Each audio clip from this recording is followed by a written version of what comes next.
Welcome to TEW 2016. I'm here with a new series kind of deal. I want to start going through all the saves that I've done without like off screen and stuff, and just go through them. And this one in particular, I wanted to launch a series off of. So this is a game world where I played as WCW. I started in '97, so it's gone on almost 3 years now in game time. So let's see here. User stats. It's been 2 years, 10 months. I've run 216 shows in the save. Best show was a Nitro. Best match, which was Steve Austin versus Ken Shamrock, which I have Steve Austin now. I stole him from WWE or WWF. But highest attendance was Starrcade 99. Highest reputation is greatest with highest buy rate was 1.92, which was Bash at the Beach 2000. Highest TV rating for Nitro was in November 99. So let's go through the roster. So first to go through, there's a brand split. I created a ton of new stars in this game to where I needed a brand split. As you can see, look at all these main eventers. All these guys I turned into main eventers. I needed 2 shows to have them all on because one show just was not doing it. So let's start out with the biggest one right here. Ben Moore, formerly known as Disco Inferno. So I'm playing this game with owner goals on. So I wanted to keep Ted Turner happy, and Ted Turner wanted Disco Inferno, and he wanted Perry Saturn to be main eventers for some reason. He wanted them to be main eventers. So you know what I did? I stuck them together as a tag team and saw to see how far they could go. And as a tag team, they were great. They were actually a really good tag team. They ended up being 6-time tag team champions with each other. Saturn's 60% of the way to being a Hall of Immortals guy. I think Ben Moore is 75% actually. Nope, they're both 60%. But as you can see with Ben Moore, he was the World Television Champion as Disco Inferno before I started the game. But he won the WCW title, which is Thunder's world title. He actually won it. I gave it to him. Look at his popularity. Like, this has all happened in, like, the past month. Well, not month, like, few months. He won the title. Well, he got big because I did the whole split with him and, here, let's go to inactive unit. The Unexpected, I named them. They're a 76B minus, but I did the split with them. I turned Ben face. I can't remember if they were both face. I think they were faces at the time, and turned Saturn heel. But they started out as a heel, and I think I flip flopped them like twice. Anyway, I haven't played this, so I'm gonna see what the owner goals here are. WCW must not fall below international size. Okay, I don't think that's going to be a problem. Ken Shamrock, okay. Raven, which I've used Raven as like a big launching point in this game because I'll go through the champions and the last champion, second to last World Heavyweight Champion, I can explain how I used Raven to launch him. So the first, Goldberg. So in this game, Goldberg was the World Television title, and the World Television title I have been using as a title that goes between both shows and must be defended every single time on every single television show. He defeated Randy Savage, who had won the television title, and then just every week defeated maybe not a different person, but as you can see here in the game, I've racked him up 129 wins. Let's see here. When did he finally lose? When did he lose? Because Taz beat him. Okay. And the reason Taz beat him is because I built Taz up as an undefeated monster, and it was undefeated monster against undefeated monster. I think it was at Starrcade last year, too. Let's see here.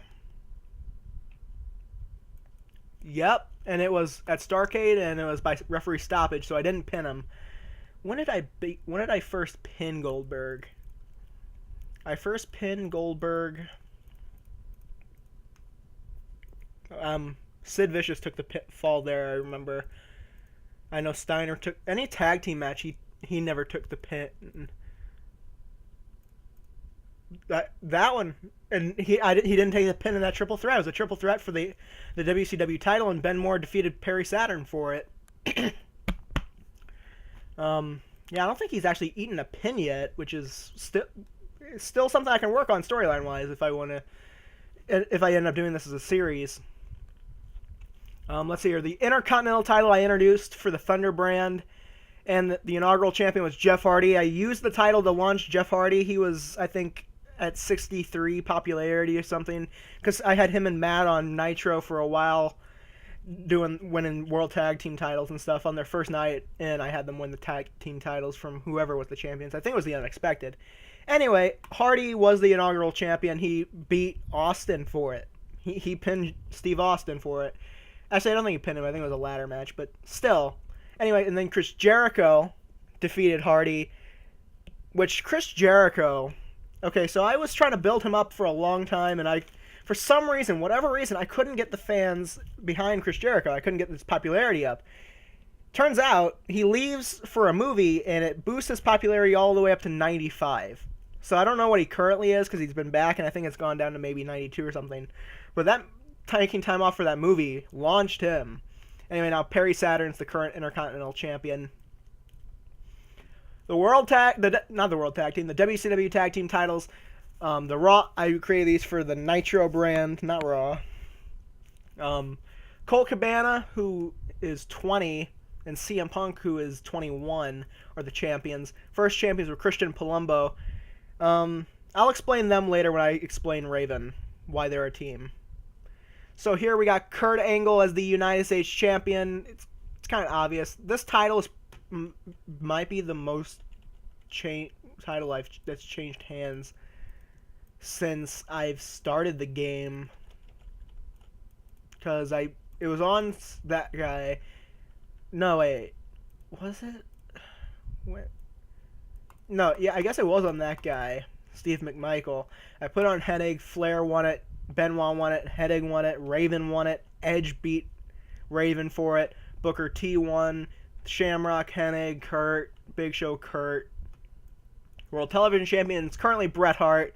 As you can see here, Goldberg had a whopping 99 defenses of it. He lost it on his 100th. And that's what I've kind of played off in my... I like to have storylines even in solo games where I'm not recording or anything. It's fun, and... the whole story behind this was Taz was his 100th challenger. Number 100. Can Goldberg get to 100? He couldn't. Taz wins. He defends the title 49 times. I don't even think I had Taz get beat for it. I think I had him relinquish it.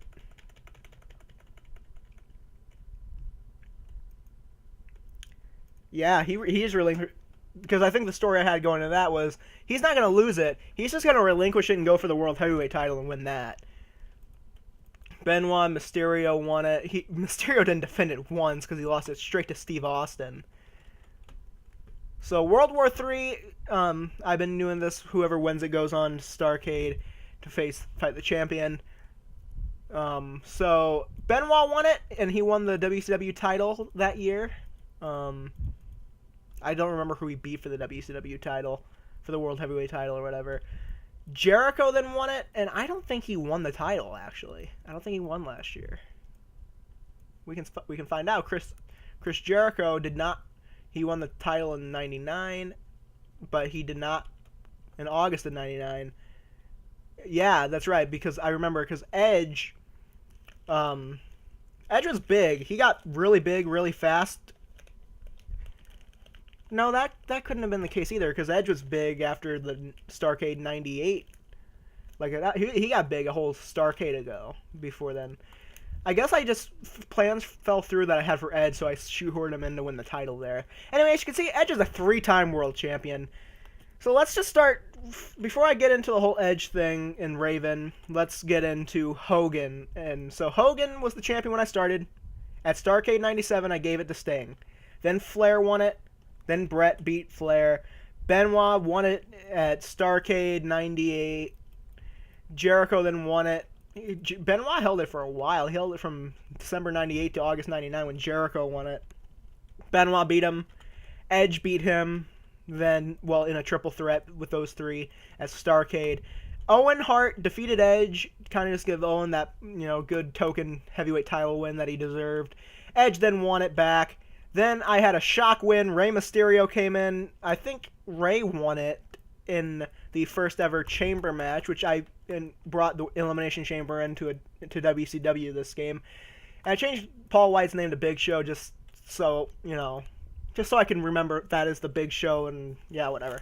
Anyway, so Rey won the Elimination Chamber. Taz, I remember why I did that, because I had that so Edge wouldn't lose to Taz. And then Taz beats Rey. I kind of regret having Taz lose it that early, but Taz loses right back to Edge. Edge defends against Raven, and then he defends against Christian. So let's go into the World Tag Team titles, and the Hardys are the champions. This might rival the U.S. title for most title changes, actually. So the Steiners had it, I think, going into... No. Hall and Nash had it going in, then the Steiners, then I gave it to Harlem Heat. Then the Unexpected came in April of 90... Well, they came around and right when the game started, but they won the titles in April of 98. Edge and Raven, who were a team at the time, won it in 98. Didn't defend it once, lost it right back to the Unexpected. Nash and Hall won it. Didn't defend it once, lost it right back to the Unexpected. Who lost it right back to Hall and Nash. Who lost it right back to the Unexpected. They actually defended it a few times before Christian and Palumbo won it. Then the Hardy Boys in their very first match in October of 99 come in, win the titles. Christian and Palumbo win them back, come two-time champs. The Hardy Boys win them again. The Unexpected wins them. The new team of Sean Morley, also known as Val Venus and Shane Douglas, they come in, named Murder Inc., their team name, come in, win them. Unexpected come in and win their sixth and final tag title run. Then Murder Inc. won them, and then we got the Hardy Boys as the champs. So, let's go back to Raven here, because I've used Raven as a launching board for Edge. So it started out, Edge first came in, and I'm like, okay, I need to give Edge something to do, because Edge is one of my favorite wrestlers in real life. So I want to build him up in the game. I want to give him something to do. So I paired him with Raven. I took Raven's Flock. I completely got rid of it. And that explains why Saturn was on his own at the time to team up with Moore. But I put him completely on his own and Raven, that is. I put Raven on his own to put him with Edge. And they did really good. So let's see here, 97. In 97, it started out pre-show matches. There's a pre-show at Starrcade 97, pre-show of Nitro. Tried them out as opponents. Then I put them together as a team known as the Flock. Raven and, it doesn't make sense really to call them the Flock since it's Raven and his Flock, but whatever. They won the tag titles. Let's see here. Yeah, they win the tag titles, and then Edge finally has a change of heart, turns face. Well, turns back to being a face because he turned to heel in December of 97. And then 98, Starrcade rolls around. Edge defeats Raven for the United States title, thus creating Raven being the launching board for Edge, because I didn't think, I thought it would be a really good year-long build to that match, and it was but I didn't expect the match to get a 96. And when that happened, I was like, what the fuck? What the fuck? Anyways, so that concludes Edge's story with Raven. He's gone off to do his other stuff. He's now managed by Torrie Wilson, and he's still a babyface right now, I think, isn't he? Let's see here. Yeah, he's still babyface. Then, now we got... Then Raven went off. He did some stuff for a couple months by himself. Then he brought in Christian, and I brought in Christian and Palumbo. And I was going to put Christian with Raven, and then I realized I don't really want to do Raven in a tag team with Christian. I just did the whole Edge and Raven thing as a tag team. So I brought in Palumbo for him. Catastrophe was born. Christian and Palumbo. Now, just for comparison here, Edge is up to 90s, low 90s for his popularity. Christian is a little higher than Edge. This is how much of a launching board Raven and whatever I have people do with Raven has been. Like, I think the reason why is because I put these guys with Raven and put them in promos with Raven, and Raven really drives their promo skill up. You know, working alongside Raven really improves their entertainment, which I think that helps in the game raise popularity a lot, especially for this kind of product that WCW is. So, let's get into one other thing before I get into all the people I've stolen from WWF. I launched the WCW pay-per-view channel, and I didn't cheat in any money for it. USA is big, Canada big, Mexico big, then small for Britain, medium in Japan, very small in Europe and Australia. Now let's get into all the guys I have stolen from the WWF. So, news archives and story type, worker leaving. All years. So, I didn't steal this guy. New Japan did for some reason. Savio Vega, I didn't get him either. He just left.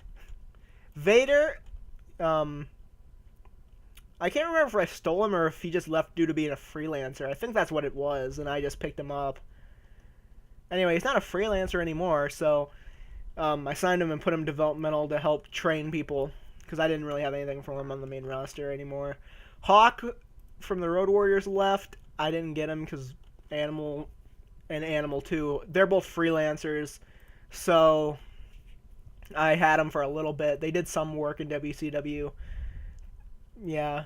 Then Ken Shamrock I stole, who I think has been WCW US champion, yeah. Then I stole Steve Austin, the biggest of all my steals, really. Yeah. 50%. Oh my god. You know this game is messed up when Steve Austin is 50% to the Hall of Immortals and Ben Moore, formerly known as Disco Inferno, is at 60%. What the fuck? Gorilla Monsoon left. That's just because... Did I steal him? No, I think he left and I got him after he left. Goldust I did steal, although I'm not doing much with him. Jerry Lawler I stole for Am I even using him as commentary on a show? And Owen, I stole Owen.